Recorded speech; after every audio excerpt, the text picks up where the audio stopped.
Hello बच्चों, मैं विराम। आप बोहर का परमाणु मॉडल सीख रहे हैं बढ़िया से। अस्थायी कक्षा में उसकी त्रिज्या भी, परमाणु की त्रिज्या भी, इलेक्ट्रॉन की त्रिज्या भी आपने सीखा। परमाणु की अस्थायी कक्षाओं में जो त्रिज्या है उसको सीखा, ऊर्जा क्या है वो भी सीखा, वेग। अब बेटा बहुत ही इम्पोर्टेंट टॉपिक है फॉर न्यूमेरिकल, आंकिक प्रश्नों के लिए बहुत ही इम्पोर्टेंट है। यह इस तरह का जो विवेचना किया सिर्फ इसी मेरे ही चैनल पर मिलेगा और किसी चैनल पर नहीं। यह अगर सीख लिए अच्छी तरह से, जो मौलिक चीजें बता रहे हैं, फंडामेंटल बता रहे हैं, अगर आपको समझ में आ गया तो एनी प्रॉब्लम न्यूमेरिकल में जो आपके लेवल में, जो आपके बोर्ड में आता है, किसी प्रकार की प्रॉब्लम नहीं होगी और घबराने का होता नहीं। आइए हम समझाते हैं हाइड्रोजन परमाणु की विभिन्न ऊर्जा स्तर क्या है। आप जानते हो प्यारे बच्चों, क्या जानते हैं? एनबी स्थायी कक्षा में जो इलेक्ट्रॉन की ऊर्जा होती है, हाइड्रोजन परमाणु की जो ऊर्जा होती है अस्थायी ऊर्जा एनबी में यह होती है, आप जानते हो, कोई प्रॉब्लम नहीं है।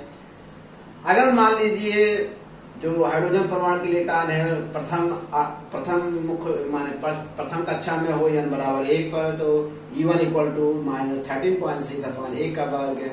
इसको हल करेंगे तो आएगा -13.6 इलेक्ट्रॉन वोल्ट। अगर मान लीजिए उसको बाहर से ऊर्जा मिलती है तो वह उच्च ऊर्जा स्तर में जाएगा, तो n2 बराबर 2 पर, माने जहाँ n है वहां 2 लिख देंगे, तो रिजल्ट हल करोगे तो बेटा ये आएगा माइनस, देखो 2 का वर्ग कर दोगे इसी फार्मूले में, 2 का वर्ग कर दोगे 4 होगा, फिर -13.6 4 का भाग देंगे, ये आएगा -3.4 इलेक्ट्रॉन वोल्ट। सिंपल लग रहा होगा। चलिए बेटा, यह द्वितीय ऊर्जा स्तर में तृतीय ऊर्जा स्तर के लिए क्या करोगे बेटा? n बराबर 3 रख दोगे, तो 3 यहाँ क्या रखोगे? 3 3 का 9 से भाग दोगे, रिजल्ट ये आएगा -1.5 इलेक्ट्रॉन वोल्ट। n बराबर 4 में है, यहाँ 4 रखेंगे तो 4 का स्क्वायर 16 होगा, 16 का भाग देंगे तो ये रिजल्ट आएगा। n बराबर 5 माने ऊर्जा देते जा रहे हैं, हाइड्रोजन परमाणु जो इलेक्ट्रॉन भिन्न भिन्न ऊर्जा स्तरों में पहुंच रहा है। यह देखिए 25 का भाग देंगे, रिजल्ट आएगा। n बराबर 6 देंगे तो ये आ गया। अगर n बराबर इन्फिनिटी, ऊर्जा 0 हो गई। क्या हो गया? आपको पता है कुल ऊर्जा 0 कहाँ होती? अनंत पर। इसका मतलब हाइड्रोजन परमाणु का इलेक्ट्रॉन हाइड्रोजन कक्षा को, नाभिक को छोड़कर कहाँ चला गया? अनंत पर चला गया। इलेक्ट्रॉन परमाणु को छोड़ ही दिया, इसे बोलते हैं आयनित अवस्था। भाई आयनित अवस्था एक इलेक्ट्रॉन परमाणु को छोड़कर कहाँ चला गया? इतनी ऊर्जा दे दें या बाहर से इलेक्ट्रॉन परमाणु का इलेक्ट्रॉन बाहरी कक्षा छोड़कर कहाँ चला जाए? अनंत में, अर्थात उसकी ऊर्जा 0 हो जाए, अनंत चला जाए। यही तो आयनन है। अर्थात n बराबर इन्फिनिटी पर, E इन्फिनिटी पर कुल ऊर्जा 0 होगी, जिसका इलेक्ट्रॉन हाइड्रोजन परमाणु को छोड़कर बाहर चला गया। इसका मतलब इतनी ऊर्जा ये है, हाइड्रोजन परमाणु के अगर प्लस इतना दे दें तो कुल ऊर्जा 0 हो जाएगी। अरे plus 13.6 upon n square electron volt कर दें तो कुल ऊर्जा 0 हो जाएगी। इसका मतलब आयनन ऊर्जा होगी, हाइड्रोजन परमाणु की कौन ऊर्जा होगी? आयनन ऊर्जा कितनी होगी? अगर आपसे कोई पूछे हाइड्रोजन परमाणु की आयनन ऊर्जा कितनी होगी, तो आप बताएंगे प्लस 13.6 अपॉन n स्क्वायर। अर्थात इतनी ऊर्जा प्लस और दे देंगे तो 0 होगा। 0 कुल ऊर्जा 0 कहाँ होती? कुल ऊर्जा 0 होती अनंत पर। अनंत होने मतलब आप इस संसार से उठ, माने कोई वस्तु इस संसार कहाँ चली गई? अनंत पर चली गई। अर्थात इलेक्ट्रॉन परमाणु के बाहरी कक्षा को छोड़कर परमाणु से निकलकर कहाँ पहुंच गया? अनंत पर। अच्छा ये हो गया। यही कहा हाइड्रोजन परमाणु आयनित कहाँ मिलेगा? E बराबर इन्फिनिटी में। ये छोटे छोटे आप जहाँ चाहे वहाँ n बराबर 11 जो रखोगे आप, माने हाइड्रोजन परमाणु के विभिन्न ऊर्जा स्तर आपको मिलते चले जाएंगे। मैजिक, कोई प्रॉब्लम नहीं है। आइए हम ऊर्जा अंतराल बताते हैं, एनर्जी गैप बताते हैं। एक शब्द यहाँ लिखे हैं संक्रमण, इसकी इंग्लिश है ट्रांजिशन। किसी परमाणु के इलेक्ट्रॉन को या परमाणु को एक ऊर्जा स्तर से दूसरे ऊर्जा स्तर में जाना संक्रमण कहलाता है। बहुत सरल लगा। संक्रमण कोई कुछ, ट्रांजिशन क्या है?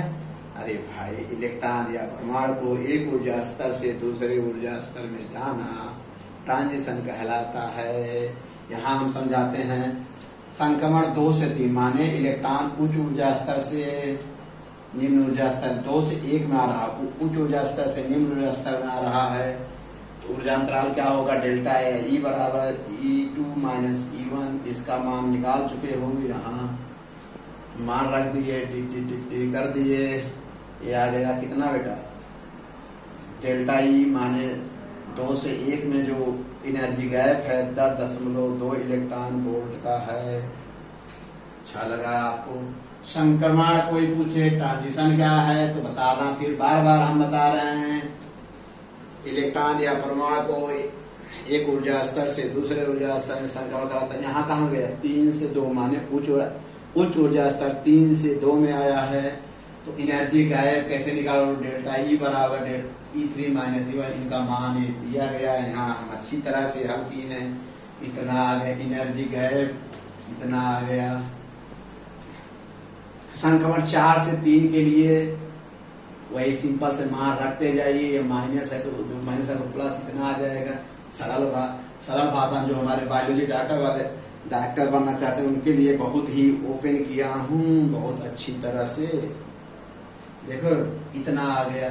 संक्रमण 4 से 5 E5 माइनस E4, उच्च ऊर्जा स्तर से निम्न ऊर्जा स्तर 4 में आ रहा, 4 में आ रहा, मान रख कर दी, इतना आ गया।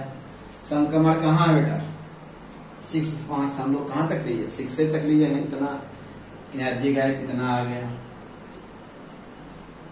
0.1। अब बेटा कहेंगे सर ये तो किताब में नहीं है, आप बता रहे हैं, ये तो बहुत बड़ी बात भी नहीं है, ऐसा आप क्यों कर रहे हैं? हम बता रहे हैं इसलिए कि अगर ये आज नहीं समझे तो आप जैसे जैसे अपर क्लास में जाएंगे समझ जाएंगे, सब कुछ ठीक हो रहेगा, लेकिन मौलिक कंसेप्ट नहीं रहेगा।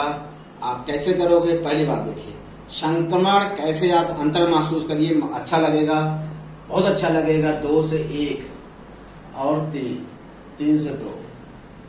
देखिए बेटा यहाँ गैप कितना है, 10.2 इलेक्ट्रॉन, यहाँ कितना है लगभग 1.89।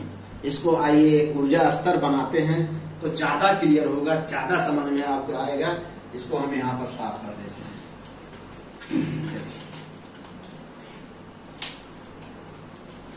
बहुत अच्छा लगेगा आपको। यहाँ बनाते हैं और नीचे बनाए ज्यादा अच्छा। यहाँ लिखेंगे बेटा हम E1, साफ कर दीजिए, चलिए यह हुआ N1, यह हुआ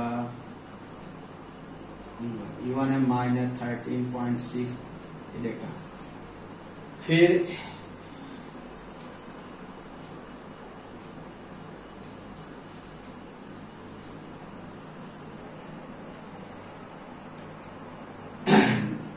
देखो बच्चों, n बराबर 1 पर जो ऊर्जा स्तर E1 बराबर माइनस 13.6 इलेक्ट्रॉन को E2 पे आप ये निकाल चुके हो, ये पता है। ये आपके दिमाग में ये बात आ रही होगी सर इतना गैप, छोटा गैप कैसे कम हो रहा है, इस बात को हम समझाते हैं।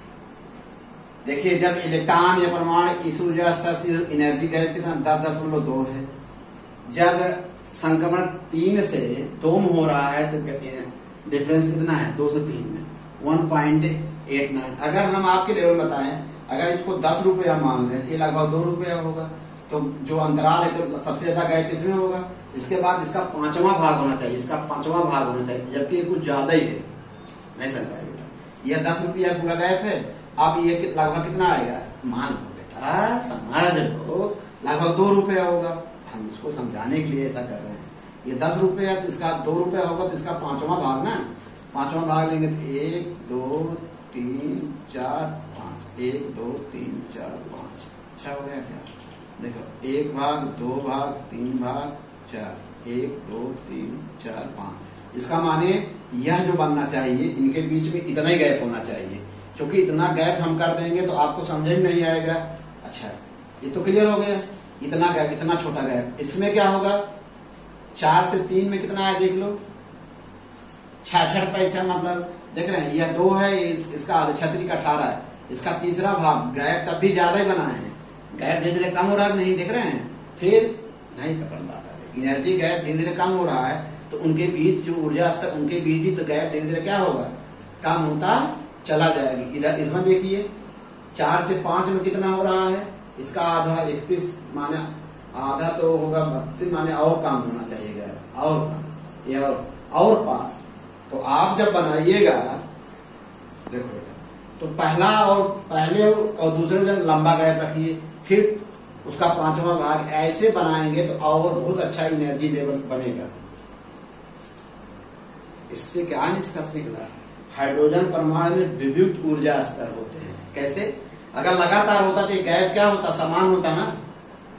इसमें गैप ज्यादा, इसमें और कम, बहुत कम, गैप कम हो रहा है। इसका मतलब है हाइड्रोजन परमाणु में विविध ऊर्जा स्तर होता है। अगर विविध ऊर्जा स्तर न होता तो इनका अंतर क्या होता, समान होता, और एनर्जी स्तर, ऊर्जा स्तर है इनका जो ये ऊर्जा स्तर बना है, सबकी बीच की दूरी क्या होती, समान होती। इतना अच्छा एनर्जी ग्राफ बताए बेटा ना, ये आप बड़े कंपटीशन जब भविष्य में सब लड़के ऐसे बराबर ही बना देते हैं, उनको पता नहीं कि एनर्जी गैप क्या होता है। आज समझ में आया कि इस प्रयोग से इस आधार पर हम कह सकते हैं किसी परमाणु में विभिन्न ऊर्जा स्तर होते हैं ना, डिस्क्रीट एनर्जी लेवल होते हैं ना, ऊर्जा अंतराल समान नहीं होता है। यही प्लैंक साहब ने कहे थे, इसी चीज को दूसरे वर्ष कहे थे। क्लियर हो गया बेटा। अगर ये एनर्जी गैप जब बनाइएगा, ऊर्जा स्तर बनाइएगा, तो पहले दूसरा लंबा गैप रखिए, फिर छोटा का माने। और अगर आप चाहें तो हर एक, जैसे संक्रमण 2 से 1, 3 से 2, 4 से 5 तरंग दैर्घ्य की गणना कर सकते हैं इस फार्मूले से। 1, 2, 3, 7, 5 बटे डेल्टा ई इलेक्ट्रॉन वोल्ट में इलेक्ट्रॉन, इस फार्मूले से कर सकते हैं। कर लेना बेटा, इसको हर एक गैप के लिए, हर एक संक्रमण के लिए ये निकाल लेना है। ये होमवर्क मान लो, बहुत बढ़िया है बेटा, ये इसको सीख लीजिएगा। ये एनर्जी लेवल बना लीजिएगा, आपके लेवल पर है।